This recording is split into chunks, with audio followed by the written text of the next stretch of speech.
भारत के महान ऋषि महर्षि कश्यप। कश्यप ऋषि प्राचीन वैदिक ऋषियों में प्रमुख ऋषि हैं जिनका उल्लेख एक बार ऋग्वेद में हुआ है। अन्य संहिताओं में भी यह नाम बहुप्रयुक्त है।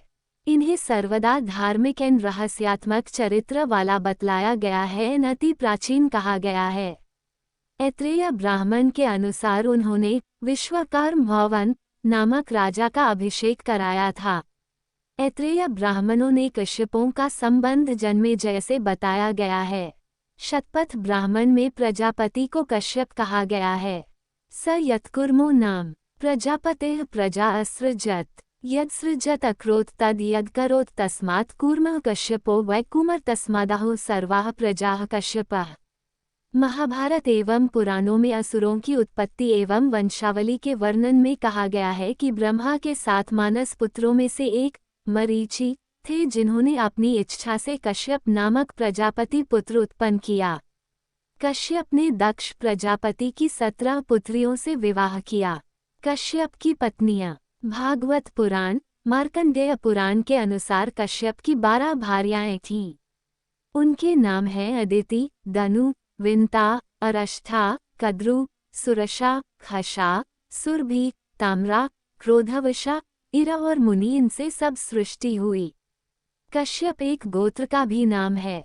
ये बहुत व्यापक गोत्र है। एक परंपरा के अनुसार सभी जीवधारियों की उत्पत्ति कश्यप से हुई। कश्यप ऋषि और परशुराम कश्यप जाति का इतिहास बहुत सुनहरा है। भगवान परशुराम के गुरु कश्यप ऋषि ही थे। एक बार भगवान परशुराम ने समस्त क्षत्रियों को परास्त कर संपूर्ण पृथ्वी अपने गुरु कश्यप मुनि को दान कर दी। कश्यप ऋषि ने कहा, अब तुम मेरे देश में मत रहो। अतः गुरु की आज्ञा का पालन करते हुए परशुराम ने रात को पृथ्वी पर न रहने का संकल्प किया। वे प्रति रात्रि में मन के समान तीव्र गमन शक्ति से महेंद्र पर्वत पर जाने लगे। जिनके महेंद्र पर्वत जाने से क्षत्रियों के प्राणों की रक्षा हो सकी। इसके पश्चात भगवान परशुराम सदा महेंद्र पर्वत पर ही रहे तथा भगवान शिव की उपासना करते रहे। भगवान परशुराम जाति से ब्राह्मण थे तथा क्षत्रियों से विशेष बैर रखते थे। वह महाबलशाली तथा पराक्रमी व्यक्तित्व के धनी थे। इसका परिचय उन्होंने अकेले ही धरा से क्षत्रियों का 21 बार विनाश करके दिया था। वे अत्यंत क्रोधी स्वभाव के थे। वह अपने गुरु कश्यप ऋषि का विशेष सम्मान करते थे। उन्हीं के आदेश पालन हेतु वे महेंद्र पर्वत पर चले गए थे, जिससे क्षत्रियों के भय का समाधान हो सका। कश्यप की कथा। इन्हीं से सब संपूर्ण सृष्टि का निर्माण हुआ है। कश्यप एक गोत्र का भी नाम है। ये बहुत व्यापक गोत्र है। जिसका गोत्र नहीं मिलता उसके लिए कश्यप गोत्र की कल्पना कर ली जाती है, क्योंकि एक परंपरा के अनुसार सभी जीवधारियों की उत्पत्ति कश्यप से हुई। सतयुग में दक्ष प्रजापति की 2 कन्याएं थीं, कटु तथा विंता। उन दोनों का विवाह महर्षि कश्यप के साथ हुआ। एक बार प्रसन्न होकर कश्यप ने उन दोनों को मनचाहा वर मांगने को कहा। कटु ने समान पराक्रमी 1 सहस्त्र नागपुत्र मांगे तथा विंता ने उसके पुत्रों से अधिक तेजस्वी 2 पुत्र मांगे। कालांतर में दोनों को क्रमशः 1 सहस्त्र तथा 2 अंडे प्राप्त हुए। 500 वर्ष बाद कद्रु के अंडों के नाग प्रकट हुए। विंता ने ईर्ष्यावश अपना एक अंडा स्वयं ही तोड़ डाला। उसमें से एक अविकसित बालक निकला जिसका ऊर्ध्वभाग बन चुका था, अधोभाग का विकास नहीं हुआ था। उसने क्रुद्ध होकर मां को 500 वर्ष तक कटु की दासी रहने का शाप दिया तथा कहा कि यदि दूसरा अंडा समय से पूर्व नहीं फोड़ा तो वह पूर्ण विकसित बालक मां को दासित्व से मुक्त करेगा। पहला बालक अरुण बनकर आकाश में सूर्य का सारथी बन गया तथा दूसरा बालक गरुड़ बनकर आकाश में उड़ गया।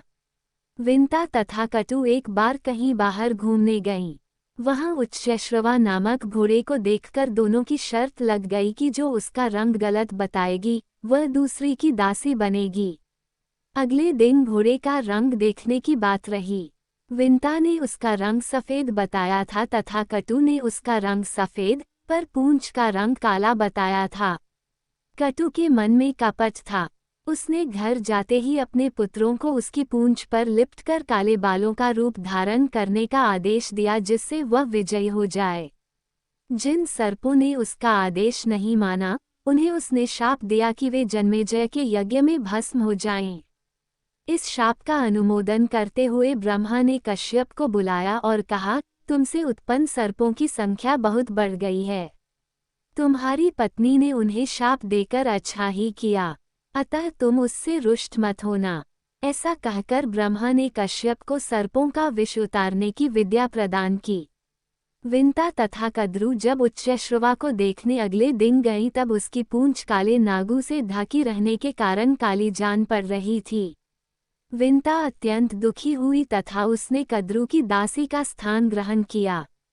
गरुड़ ने सर्पों से पूछा कि कौन सा ऐसा कार्य है जिसको करने से उसकी माता को दासित्व से छुटकारा मिल जाएगा। उसके नाग भाइयों ने अमृत लाकर देने के लिए कहा। गरुड़ ने अमृत की खोज में प्रस्थान किया। उसको समस्त देवताओं से युद्ध करना पड़ा। सबसे अधिक शक्तिशाली होने के कारण गरुड़ ने सभी को परास्त कर दिया। तदनंतर वे अमृत के पास पहुंचा।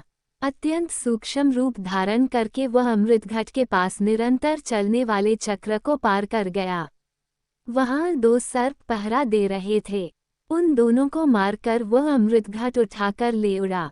उसने स्वयं अमृत का पान नहीं किया था। ये देखकर विष्णु ने उसके निर्लिप्त भाव पर प्रसन्न होकर उसे वरदान दिया कि क्या बिना अमृत पिए भी अजर अमर होगा तथा विष्णु ध्वजा पर उसका स्थान रहेगा। गरुड़ ने विष्णु का वाहन बनना भी स्वीकार किया। मार्ग में इंद्र मिले। इंद्र ने उससे अमृत कलश मांगा और कहा कि यदि सर्पों ने इसका पान कर लिया तो अत्यधिक अहित होगा। गरुड़ ने इंद्र को बताया कि वह किसी उद्देश्य से अमृत ले जा रहा है। जब वह अमृत कलश कहीं रख दे, इंद्र उसे ले ले। इंद्र ने प्रसन्न होकर गरुड़ को वरदान दिया कि सर्प उसकी भोजन सामग्री होंगे। तदनंतर गरुड़ अपनी मां के पास पहुंचा। उसने सर्पों को सूचना दी कि वह अमृत ले आया है। सर्प विंता को दासित्व से मुक्त कर दे तथा स्नान कर लें। उसने कुशासन पर अमृत कलश रख दिया। जब तक सर्प स्नान करके लौटे, इंद्र ने अमृत चुरा लिया था। सर्पों ने कुशा को ही चाटा जिससे उनकी जीभ के 2 भाग हो गए, अतः वे द्विजिह्व कहलाने लगे। इंद्र को बालखिल्या महर्षियों से बहुत ईर्ष्या थी। रुष्ट होकर बालखिल्या ने अपनी तपस्या का भाग कश्यप मुनि को दिया तथा इंद्र का मद नष्ट करने के लिए कहा। कश्यप ने सुपर्णा तथा कटु से विवाह किया। दोनों के गर्भिणी होने पर वे उन्हें सदाचार से घर में ही रहने के लिए कहकर अन्यत्र चले गए। उनके जाने के बाद दोनों पत्नियां ऋषियों के यज्ञों में जाने लगीं। वे दोनों ऋषियों के मना करने पर भी हविष्य को दूषित कर देती थीं। अतः उनके शाप से वे नदियां अपगा बन गईं। लौटने पर कश्यप को ज्ञात हुआ। ऋषियों के कहने से उन्होंने शिवाराधना की। शिव के प्रसन्न होने पर उन्हें आशीर्वाद मिला कि दोनों नदियां गंगा से मिलकर पुनः नारी रूप धारण करेगी। ऐसा ही होने पर प्रजापति कश्यप ने दोनों का सीमांतोन्नयन संस्कार किया। यज्ञ के समय कटु ने एक आंख से संकेत द्वारा ऋषियों का उपहास किया, अतः उनके शाप से वह कानी हो गई। कश्यप ने पुनः ऋषियों को किसी प्रकार प्रसन्न किया। उनके कथनानुसार गंगा स्नान से उसने पुनः पूर्वरूप धारण किया। अगर आपको इसी तरह की कहानी अच्छी लगी है तो हमारे YouTube चैनल स्टोरी का खजाना को अभी सब्सक्राइब कर लीजिए और साथ में घंटी को दबाकर ऑल पर सेट कर लीजिए ताकि आने वाली हर एक न्यू कहानियों का नोटिफिकेशन आपको तुरंत मिल जाए। अपना प्यार स्नेह इसी तरह बनाए रखें। धन्यवाद।